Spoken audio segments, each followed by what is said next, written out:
Hello, this is the Post Falls Parks and Recreation Youth Volleyball Parent Info Meeting. The purpose is to answer as many questions as possible about how our league operates and give you details that you can refer to, as this will stay up on our website for the whole entire league. So let's get started. Hello, my name is Tracy Mullenix. I'm a recreation supervisor in the Post Falls Parks and Recreation Department, and wanted to make sure to welcome you. Thank you for taking time to watch this video. Introduce myself, and you can see my contact information is attached to this screen. My other responsibilities, in addition to youth volleyball, include adult volleyball leagues, Camp Chameleon, craft fairs, bridal fair, movie nights in the park, and safe sitter classes. So if you have any questions about volleyball or any other programs in the department, I hope you will reach out to me. How do you get information as to what's going on this season? I email a lot, so watch for my emails.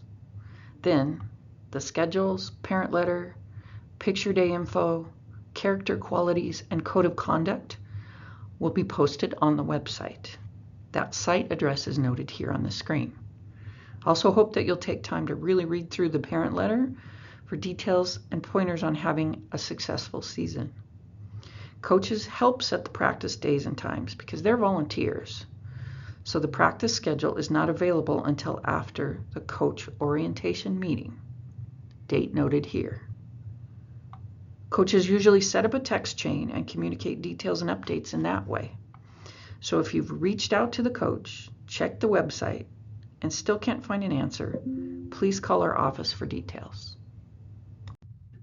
Some of you may not be familiar with this. This team request policy is published in our activity guide, and it applies to all of our youth sports. We're unable to honor requests for specific coaches to be on teams with friends, carpool requests, etc. So if you find yourself having gotten on a team with your child's friend, it's probably just coincidence. Sometimes we try and honor these, but it is never guaranteed. And so we want you to know that we take a lot of things into consideration when we develop the team rosters. We're looking at height and weight and grade and experience level and trying to kind of mix that all up so that the teams hopefully end up with a variety of abilities and a variety of kids, just different kids at different levels. So that's what Parks and recreation sports are about. So we are unable, for the most part, to honor these requests. Some of you may have put notes when you registered. I just, if you have questions about this, I encourage you to call and speak to me directly. Thanks. Thank you. We don't take for granted that you have choices of programs that you could take part in. So we appreciate that you signed up with Post Falls Parks and Recreation. We also appreciate that you take part in supporting not only your kids, but many kids in the community and provide solid role models. Hey parents, your purpose and responsibility for your young athlete is to help us create a positive learning environment where they can develop sportsmanship, more fundamental skills, learn teamwork, and their own sense of responsibility. So help us out in this way. Help them with skill development. Practice with them if you can. Encourage them to be a team player, to have a sense of sportsmanship. And I want to say that we emphasize all the time that our program is about fun and fundamentals. That's the core. So whatever you can do to promote that so that your child wants to come back and repeat that sport is a win-win. Please be on time for all practices and games. It's a courtesy to the coaches and referees in all of our facilities. If you see anything unsafe, let us know so that the coach or gym supervisor can handle that, mitigate that. Please abide with great attitude by the officials, coaches, or staff decisions. We're happy to discuss those with you at the appropriate time. Respect the facility rules, the gym supervisors and youth officials. At the facilities, we don't even set all the policies because we're using the schools. So we are an extension and we ask that you follow their rules. Thanks. We want to let you know that we take your child's safety seriously.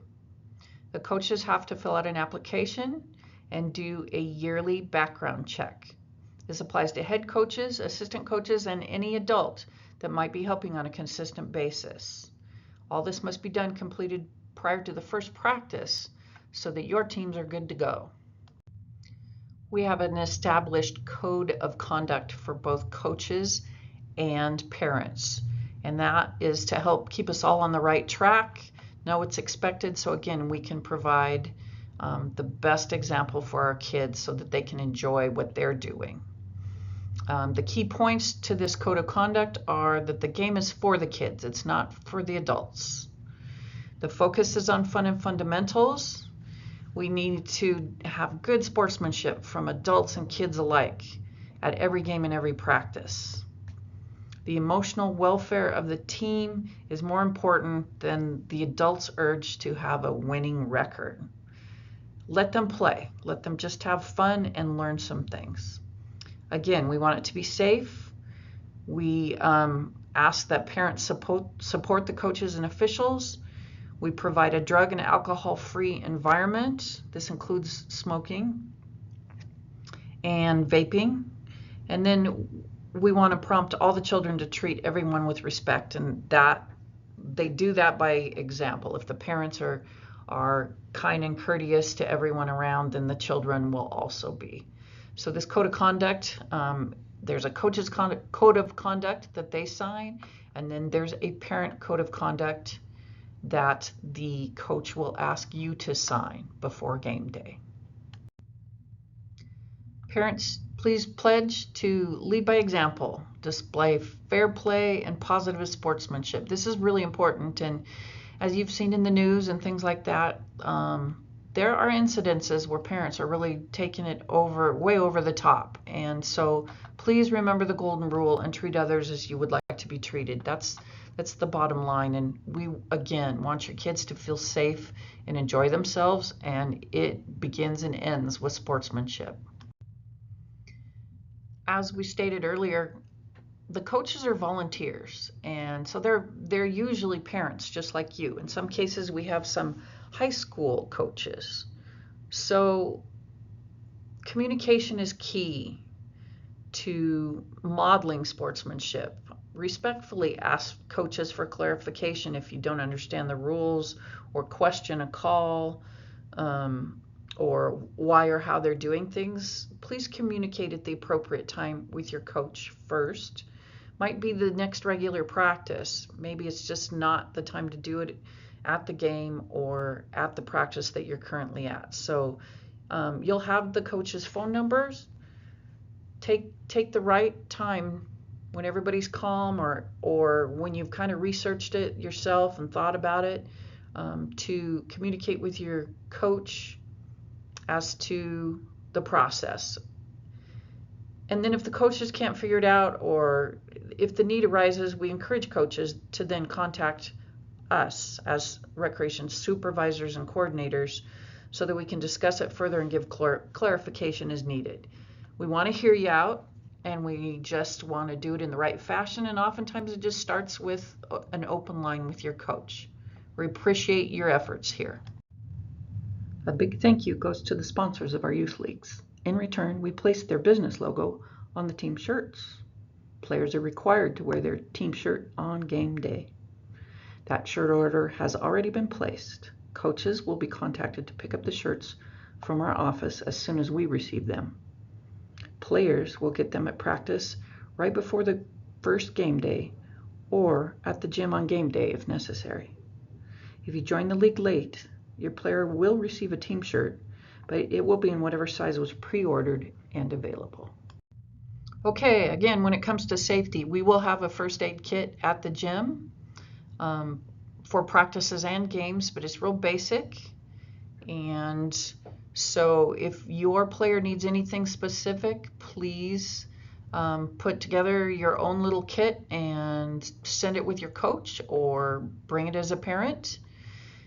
Please show concern for any injured player. Notify us if you see something that the coaches or the referees didn't. and we ask that all parents cooperate with the medical authorities if we have to call them.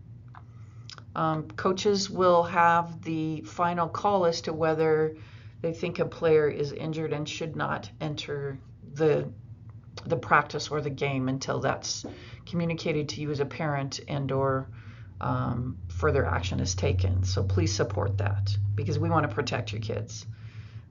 Recreation volleyball isn't something that we want them hurt into the point where they no longer can play for a lifetime. So wanted to let you know that we do concussion training at the coaches meeting. We go into it more in depth, but the bottom line here is that if your coach suspects that your athlete has a concussion, they will be removed from play for the remainder of the game and advised to seek medical attention. And then before they come back, you'll need to bring a medical release, just confirming that you had them checked out and that all's good for them to return to play. So please, parents and guardians, just trust us that we want to make the judgment that's safest for your child. Concussions are not funny business. And surprisingly, one of the officials in the last season, a high school girl, when I interviewed her, told me she had 3 concussions playing volleyball. So those balls are flying, and it's something to take seriously. So please take a minute to review these videos about concussions if you'd like to know more. What's the next step? Coaches will reach out to you after their orientation meeting and when they've received the confirmed practice schedule. Note the date of the coaches meeting and the week that practices will begin on this screen. Since coaches are volunteers, they help set up the times and locations of the practice. Practices are held at Celtice or Ponderosa Elementary only. Remember that your players are required to wear knee pads at games and practices. We also give coaches hard copies of the schedule, picture packets, and so on to hand out to parents. If you haven't heard from the coach a whole week after the coaches meeting, give our office a call and we'll connect you with additional information.